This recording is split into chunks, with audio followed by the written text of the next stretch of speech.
Sky Squad, we are all the way up in the building, and we got to talk, of course, about the Real Housewives of Potomac, season 9, episode. What is it? This is episode 9 as well. It's called Mediation Nation. And we're going to get into that, but we got a little bit of tea on an ex-Basketball Wives star, Draya, who we like to keep up with. You know, Draya stays in the news. Draya makes the news. It's a shame that we don't have her on some show at some point.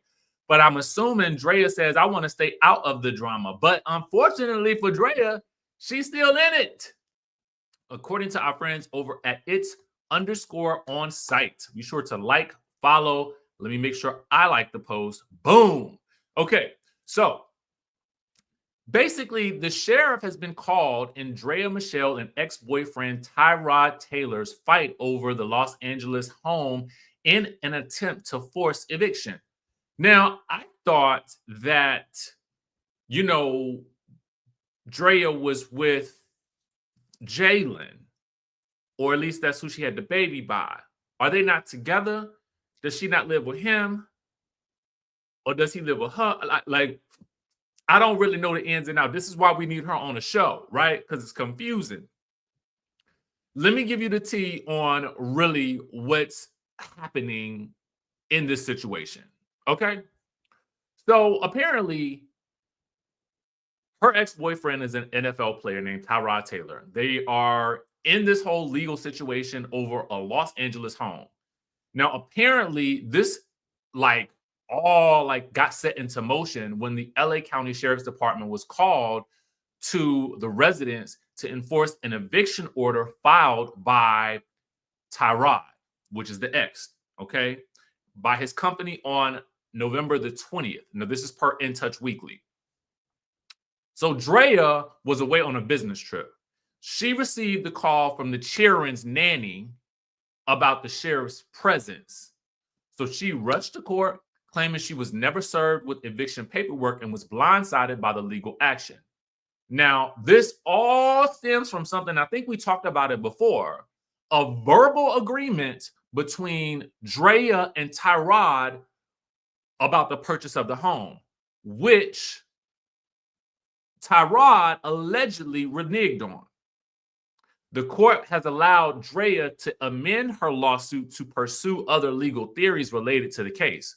So Draya has stated that Tyrod purchased the home in August of 2022 while they were dating, claiming he bought it for her and her children. Now, according to Draya, they agreed that she would pay him monthly rent and have the option to buy the property from him between November 2023 and November 2025. Now, it had been previously reported that Draya said in October of 2023 she offered to purchase the home for $2.8 million, but Tyrod countered with $3.2 million and offered that she accepted. She continued paying $19,000 in monthly rent and invested $270,000 in home improvements. However, now Draya is claiming that Tyrod is allegedly backing out of their agreement and refusing to sell her the home. So the question that it's on site is asking their clique is, do you think Draya should leave and get a new house? So one person says, if I put $270,000 into the home, I'm not getting out either. Okay. Another person asked, who puts $270,000 into a house that they're renting? Was she paying rent to the guy that she was dating who owns the house or signed for the house? Like, some details are mixed up or something, because I'm confused. And I think a lot of people are confused about the exact details of this, which is why I'm not sure why none of this is in writing. Okay. When it comes down to, now this is again where my Law and Order SVU University degree comes into play, because even me at my novice state of just passing the Law and Order SVU University degree bar, I know that, but I do have a real estate license. Okay. So what I do know is, girl and guy, if you guys are making these agreements, they need to be written down, notarized, stamped and approved, attorneys looked at, because otherwise this verbal agreement is given very confusing.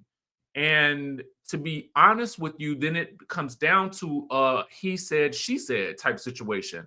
Then now we've got to go into the whole discovery process of how things were being paid all this time, who was paying what. But at the end of the day, whose name is the house under? And then what are the actual eviction regulations in the state of California? Because, you know, in a lot of places, it's very difficult to evict someone if they have been there for a certain period of time.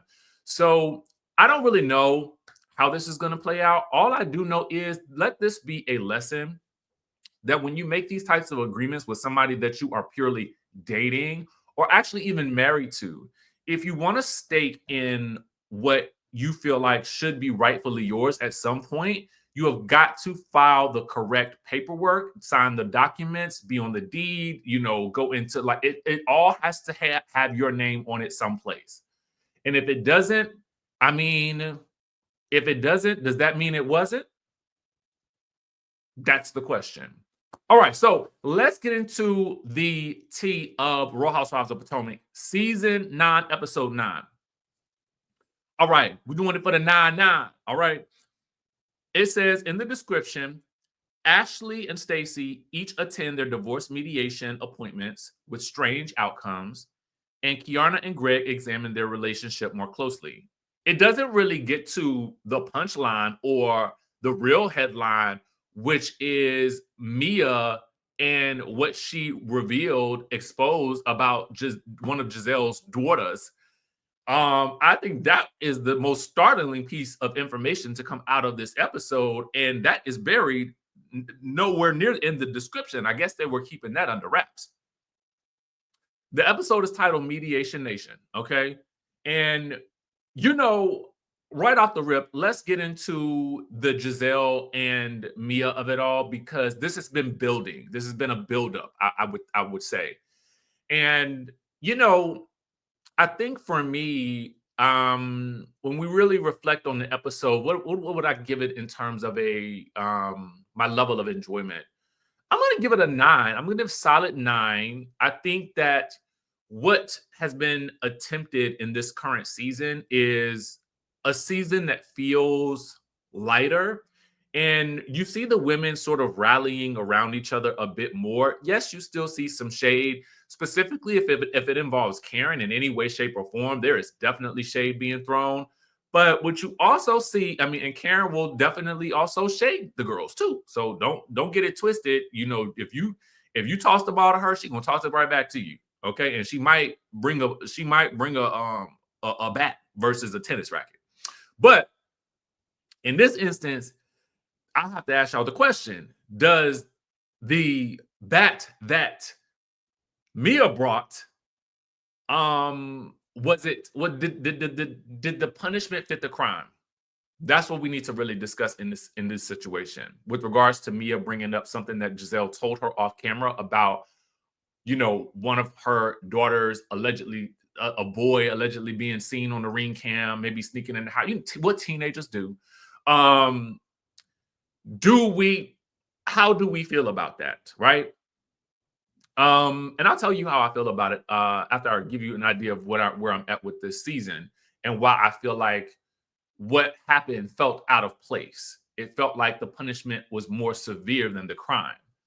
To be fair, on this show, children have been brought up before. I didn't like it then.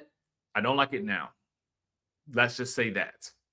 And especially where we are with the current cast and the current season, there has been definitely an attempt to make this show feel lighter and fun, and it has. It has.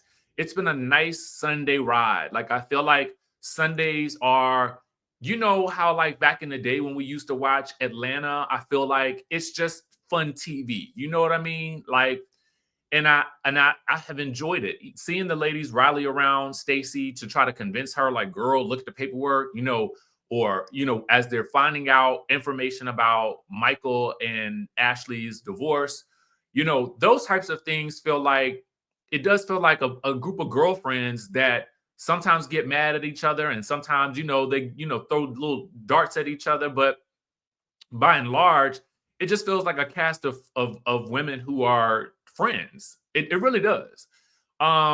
So, we start off the episode still at Dr. Wenday's party, 9 episodes in, or still partying for Dr. Wendy. Girl, I'm not gonna blame you anymore. At this point, if they willing to celebrate your birthday for 9 episodes, girl, I say you did it. You have arrived, girl. I mean, if you really look at it, Dr. Wendy has made the most of this show. Probably, I don't want to say more so than anybody else, but on her own, I would say whoever is her team or whoever she's working with, they have her on the cover of some really exclusive, not really exclusive, I should say, but like really high-end magazines. She is doing things at the White House. She's still doing her correspondent work. She is making the most of this experience. And I love it. When I really think about it like that, Wendy, get your things. Get all of your things from this show, okay? Because the show will get from you. So you need to get from the show, okay, as much as they have gotten from you. All right? Get your things, girl. Get your things. Get all of them. Everything that you deserve. Now that I think about it, run on with it. If you want to celebrate your birthday by episode 20, I'm fine. I'm fine with it. Now that I really think about it, girl, go ahead and do the thing. So we're at this moment where at the end of last episode, it is revealed by Mia that the fathers of her children can get along. And everybody's like, the fathers. And then it is reminded that her oldest son was from a previous relationship, right? So they're like, oh, okay. And Mia just wants all of her fathers, well, all of the men in her life to be able to get along, right? But it was confusing because I'm assuming somebody, some of them were thinking it was, she was talking about Ink as a father because of this whole idea of, or the question of paternity that has come up by Gordon, was it last season or at some point, and still discussed this season. So there's confusion there. And so Gizelle really wants to get to the bottom of, well, you poured your heart out to us the other day about, Ink backing off or wanting to back off because Gordon was feeling some type of way. And, 24 hours later, we see the Instagram stories or videos and whatnot of all of you guys being together. And I think that Gizelle's asking of that question is a valid question. Specifically, if you don't have a spouse or relative or someone close to you that is perhaps dealing with bipolar disorder. It can be very confusing to understand what's happening and how it's happening. And I think that just getting a better idea and understanding and talking to people in general, some of the things that Mia is describing are actually, I mean, they actually happen in terms of there's one mood one minute and another mood in the next minute.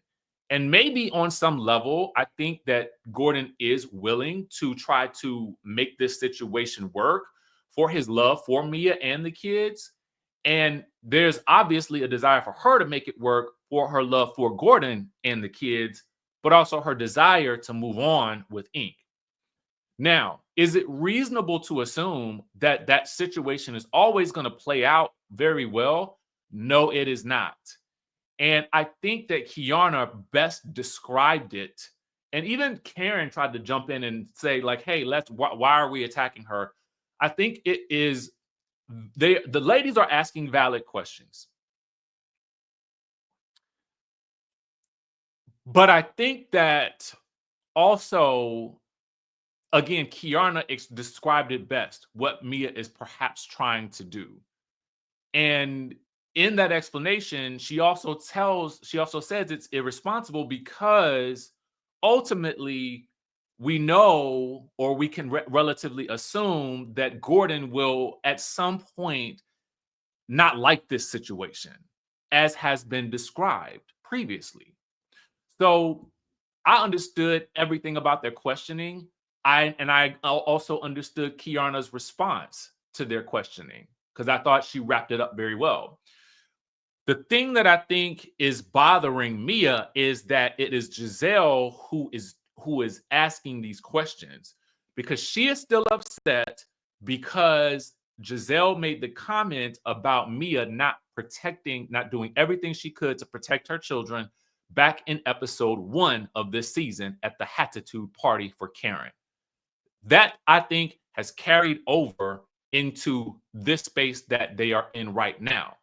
Now that Gizelle is asking the question, I am sure Mia is feeling, I can only relatively assume that she feels like, girl, you are pushing my buttons. And if you keep pushing my buttons, then you get away on this show with not showing everything that's really going on with you. But I am vomiting out everything that is happening with me, even though it sounds confusing. And it does. But again, Gizelle asking that question in that moment, and because I felt like they had cleared that up, I didn't feel like where Mia went at that time with later on in the episode with Gizelle, because she's got a bone to pick with Gizelle, and she tells Jacqueline this when she takes Jacqueline dress shopping, and I didn't know Jacqueline had a problem dressing. And maybe I ain't looking too deep into the women's wardrobe or nothing like that this season, but I mean, I ain't seen nothing wrong with how she was typically dressed. Now, I don't know if I like some of those dresses that they put on her, that I'm in that dressing area that day, but her bob looked great. And I don't really too much like a bob. I don't know why. I don't know why I don't like them, but women love a bob. You know what I'm saying? Like, and I guess because maybe the bob just bobs in a certain type of way, and that's fun. I don't know, but her hair looked great. Anyway, that's a distraction. I mean, I didn't got distracted. So anyway, she tells Jacqueline, I'm about to get that girl. Okay, I'm gonna get her. Okay, so that's just the heads up. I'm gonna get her. But I wish she would have said how, so Jacqueline maybe could have talked some sense into her and said, no, maybe not that way. But Jacqueline's like, girl, she's just mad because she ain't got no man and you got 14. And I was like, well, who are the other ones? Anyway, so let's get to the mediations of the things, because I want to save some of that discussion in the way that the episode actually aired, so it'll make sense for those who didn't watch it. So several scenes that we see, we see Ashley going to her mediation with Michael, and it's really more of a narration scene of her driving and preparing to go. Obviously, we're not going to see it because we're not going to see Michael ever again on this show. And if it's up to Michael, he won't ever be mentioned on the show, because that's where she ends up at. They end up mediating for 9 hours, and only for her, the biggest point of contention for them to agree on is for her not to be able to mention his name or anything on the show. And she's like, that's going to be impossible. I'm assuming it's that nobody mentions his name ever or anything.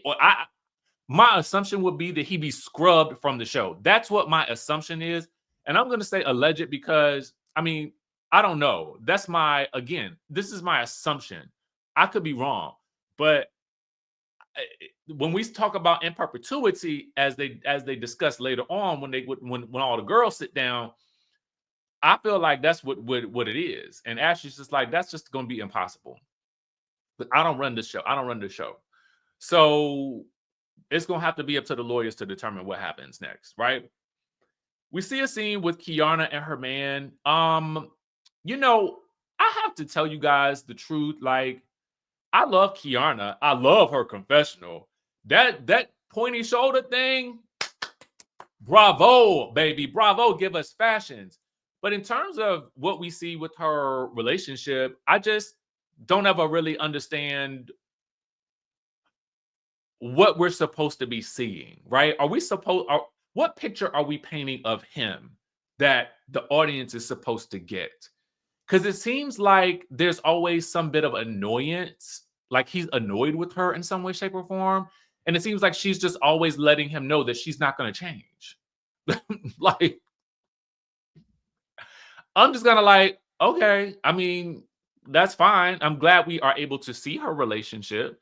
But where are we going with it? I guess that's what I kind of want to know, right?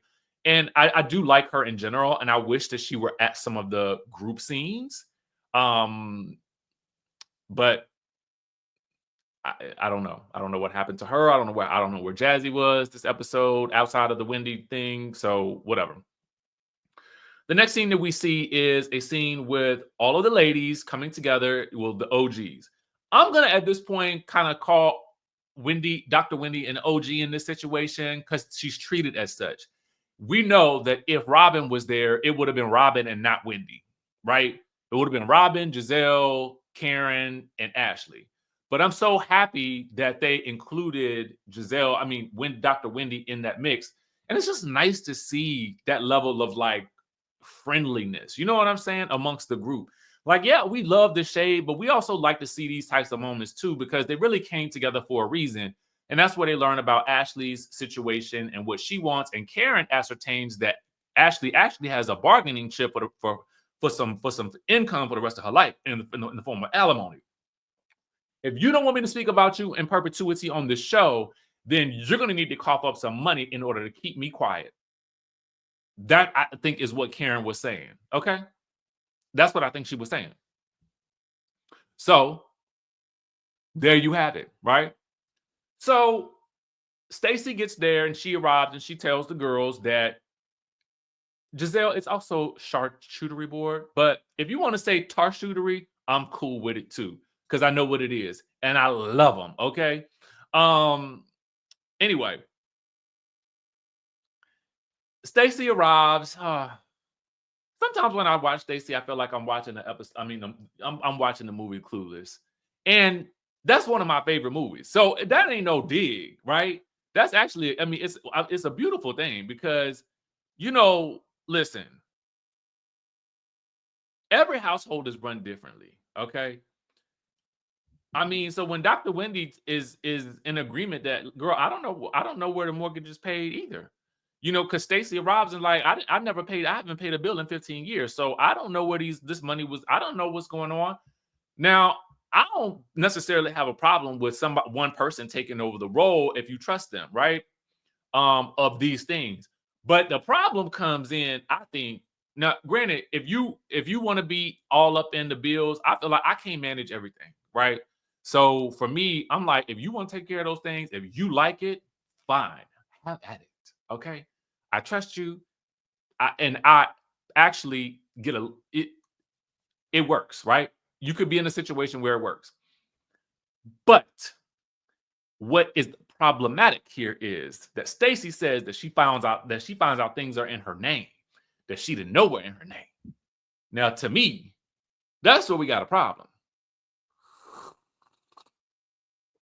Now, I ain't saying the man was doing nothing funny. It might have just been an electric bill in her name. But I mean, that's the sort of thing that I feel like is a little bit alarming. I mean, she sounds like they have an amicable relationship. So, or at least it's amicable even in this state. So they kind of advise her against, doing anything further with TJ until she gets this situation sorted out. I kind of agree. But I agree more so because of the fact that I just don't think that TJ really likes her at all. And he was still mad at her and still ignoring her after he blew up at her earlier for ignoring him. And it's like, girl, my apologies. I do not mean that, TJ. Man, okay? Man, if you don't understand that this woman is working right now, if you can show up to her scene on her show and not greet her first and go and greet the trainer first, then you should not be upset when she has to do her job and actually engage with the cast and other people And if you don't want to be there as her plus one, knowing she has a job to do, because I guarantee if you brought her to your day at work at Days of Our Lives or General Hospital or whatever day thing you was doing, I don't know how long you was on the show, whatever you was doing, I guarantee you she wouldn't be mad at you because you had to do your job on camera. So why is it that all of a sudden you are now mistreating this woman who's already going through a divorce, who actually doesn't even really need you anyway? And we don't need to see you as her story anyway. She's more interesting in her scenes when she's without you than she is with you. And you add no value to the actual content of this show except then to annoy the audience. Then if you are so unhappy, go be happy someplace else. I want you to be happy. Go, but do it elsewhere, because you're making her look. You bringing her down, and you're bringing me down. So just go, go, go. Okay, and I mean that with the utmost respect. I really do, man. Like, just go. You don't want to be there, just go, bounce. Because I'm tired of talking about it. Period. So anyway,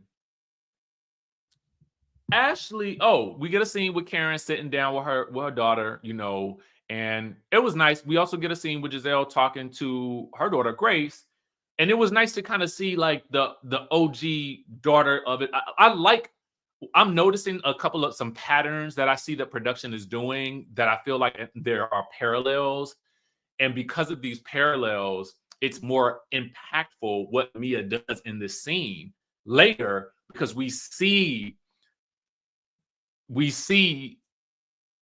Karen's daughter tell her it's shameful if any of these women are shading you over this incident.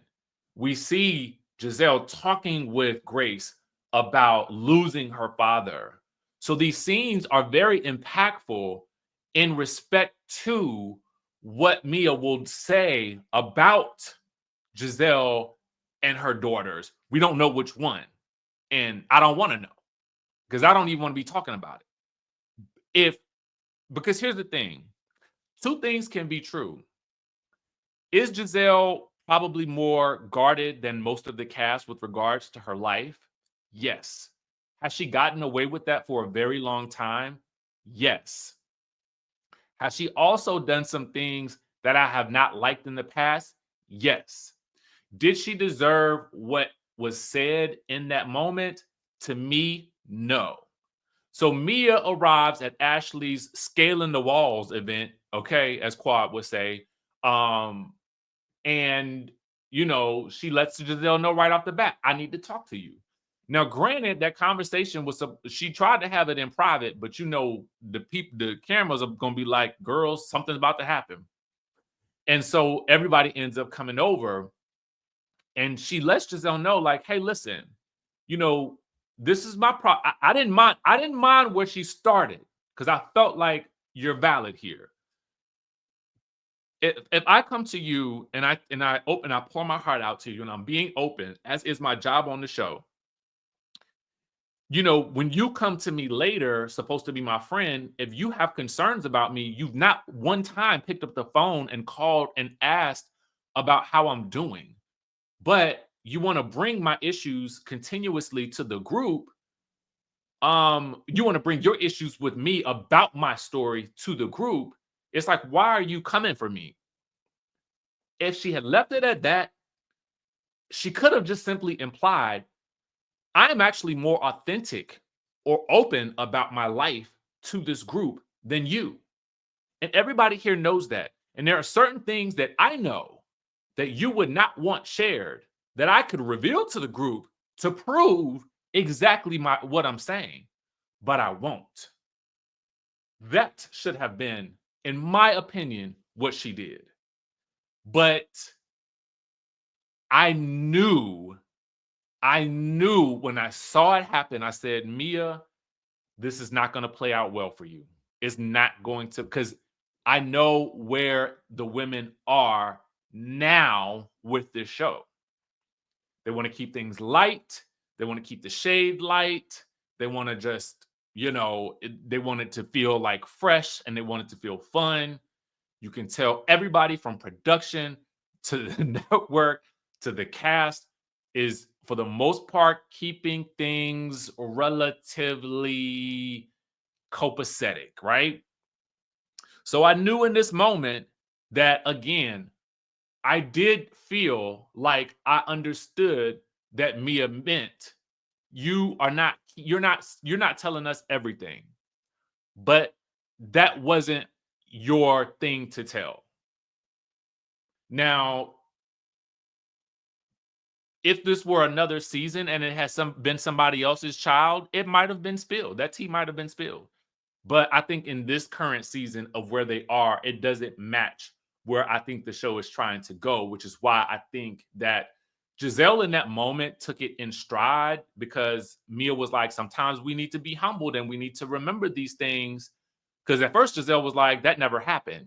And then as Mia kept pressing, she's like, oh, that's what you're talking about. Okay. And it's sitting with Gizelle in that moment. And I think it's sitting with Karen, because Karen is like, don't bring the kids into it. Even Wendy's face is like, oh, ooh, wrong road, wrong road. And Gizelle, even in her confessional, is like, I am processing this right now. But when I'm done processing, it's going to be on. So I think that this is probably the beginning of what is going to be the rift that probably goes on for quite some time. And I don't know, like, do they come back from this? I don't know, because to me, I just think that, again, that's a move I wouldn't have made. But that's just me. Y'all, let me know what y'all think in the comment section down below. It was an interesting episode, definitely. And I think it started to really show where some things are really to break down between Mia and I think some of the other members of the cast, as we saw in that trailer. So, with that being said, listen, we'll see how things go. Thank you guys for tuning in. I appreciate you all so much.